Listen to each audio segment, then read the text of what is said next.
First day of spring here in Kansas. Dug the crew cab out of the house garage, kind of making a list and checking it twice, seeing what we need to do. So, I got a face for radio, so I'm going to spin this thing around and let's cover this crew cab, kind of see where this project's headed. There she is, 87 R20, 3/4 ton, 2-wheel drive single wheel. At least that's what it started life as. Currently, it is half-ton-ish swapped. It's still got 3/4 ton springs front and rear. The front's got half-ton drop spindles, 3-inch Beltex with a coil cut, and the rear's got everything I could do. It's got 12 bolt in it. It's got a shackle hanger kit. It's got leaves taken out. It's C-notched. It's got a big cushy bump stop I put in it, so if it rides on it or hits on it with a trailer, it's not rough riding. Excuse the mess in the bed. We got a lot of parts in there. Stuff for the swap, extra LS parts, extra 05 Silverado parts, stuff like that. So we're gonna pull this thing in the shop here in the next couple of weeks and get started with it. You know, a lot of people are surprised at how well the proportions look on this truck. Let me step back a little bit and get a better look at it. I've got an 05 Silverado crew cab short bed, and man, next to each other, these trucks are almost identical in proportions. Actually, I think this one looks a little bit better in my opinion because the bed's just a touch longer. But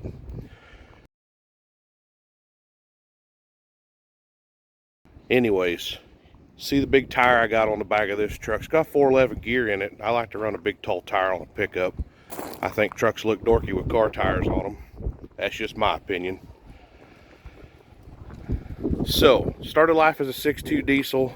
Was going to put the 6.2 gas motor we've got in the shop in it. That was ultimately my goal the whole time. But that mystery stroker motor I think is going to be a better deal. Should make more torque. Should be a little rowdier. Ought to move the weight of this big old truck pretty good. So that's what we're going to put in it. Put an 80E in it. I'd like to tow with it. You know, this truck's been together a couple of times now. First time I built it, it had a GM Performance Parts 383 in it. That was a Vortec headed crate motor they made. Sold the Vortec head, sold cam out of that, and ended up putting a pretty good sized comp and a comp roller cam and a set of GM fast burn aluminum heads, single plane intake, big carburetor, and an 80E that was controlled by a US shift controller. And this thing ran good. I loved it. It was great.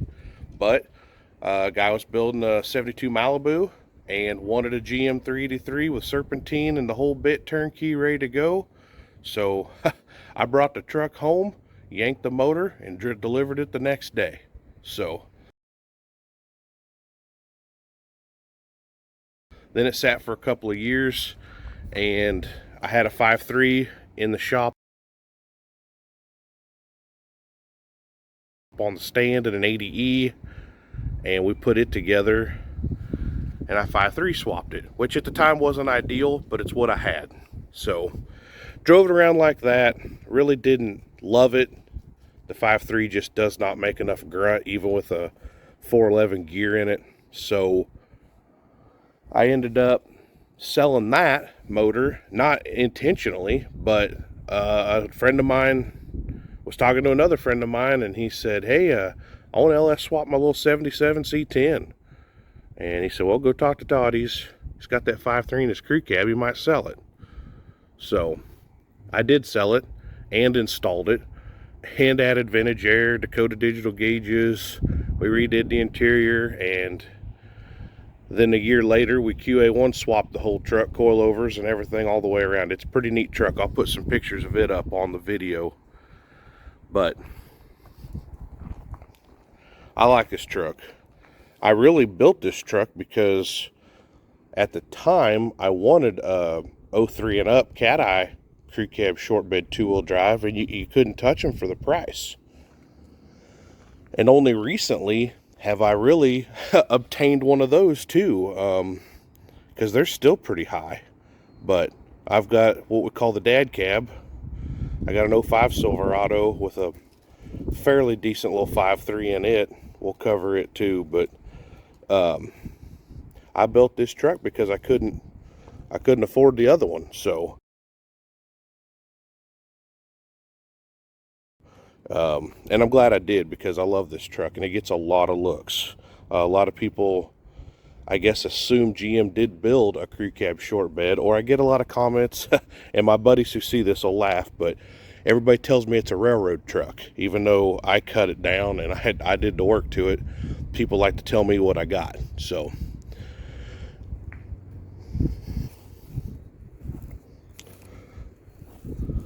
I lucked out on that red bed too. Got that out of Texas. Guy was bringing parts up here from Texas to Kansas and having another guy sell them. And I shot the white on it and put new trim on it. Still need to get some stripe tape for it. But, you know, truck's not perfect. It's got a little rust in the rockers. Floors are solid. A little rust in the front fender, but if you've seen in the shop, I got quite a bit of square body parts, so it'll get new sheet metal one of these days, get fixed up. But right now it's kind of nice. I can use it and abuse it. It cleans up pretty well, and still turns heads even though it's, you know, not perfect. Take a look at the interior here. Stock door panels. This truck only had 107 or 8,000 miles on it, but the original owner, I mean, it lived its whole life on gravel roads. When I tore these doors down, I scrubbed them inside and out to get all the gravel road dirt out of them. And you can see, if you're familiar with these trucks, he's rubbed the top of that bad boy smooth and shiny with his arm. Kind of neat. You can see the outside of the doors the same way. That patina, you know.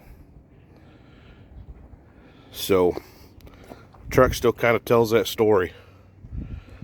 Got a new dash pad from USA1 Industries. In my opinion, I've installed that one, and I've installed the one out of Tulsa, Oklahoma, or maybe Oklahoma City, I can't remember.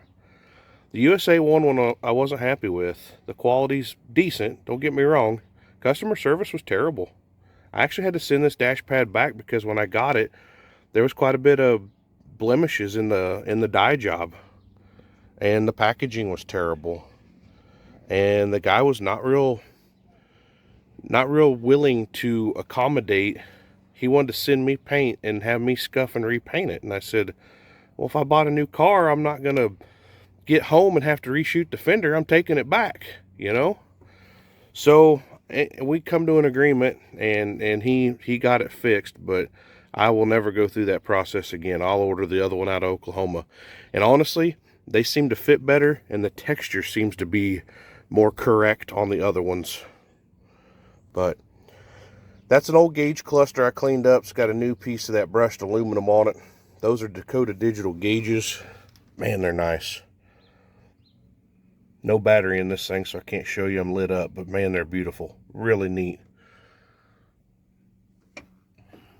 So all the trim in this truck is maroon, like it looks like it should be, but this truck had all this kind of off-white trim in it, and I guess that's pretty common on crew cabs. You can still see that piece in the back I need to dye, and I have some dye for it. But I got a headliner. I think a kid named Aaron Rudy builds a fiberglass board for these trucks. Man, it is nice. Very, very quality piece. It's in the shop, and I've got the material. I really did want to cover it until I was ready to install it, because I didn't want it sitting around getting dirty or messed up. So we'll cover that on a video. We'll get that thing covered and glued on there, and we'll stick it up in here. But all that maroon stuff, I had a friend of mine who lives a couple blocks away, part of Suburban. So I scored all that, and these buckets and console, and the brackets out of the truck to weld to the floor to put these seats in. This floor was solid, like I said earlier. I had a little bit of surface rust over there underneath the heater core, which is pretty common. So I wire wheeled that and covered it with some 2 good coats of Rust-Oleum, and then I insulated this floor double thick. I mean, it's got a layer of something off-brand of Dynamat, and then that kind of fabric-y looking, I don't know, 1/2 inch thick with foil on it.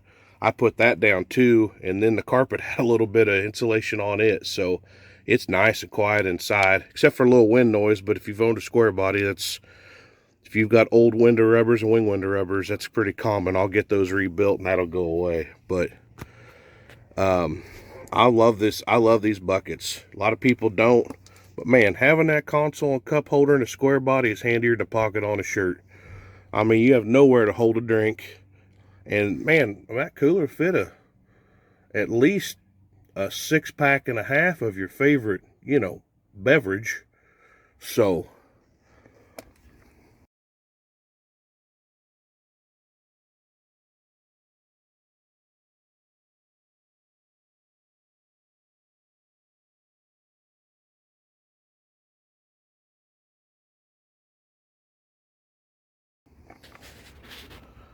the old truck's pretty solid. It does need rockers,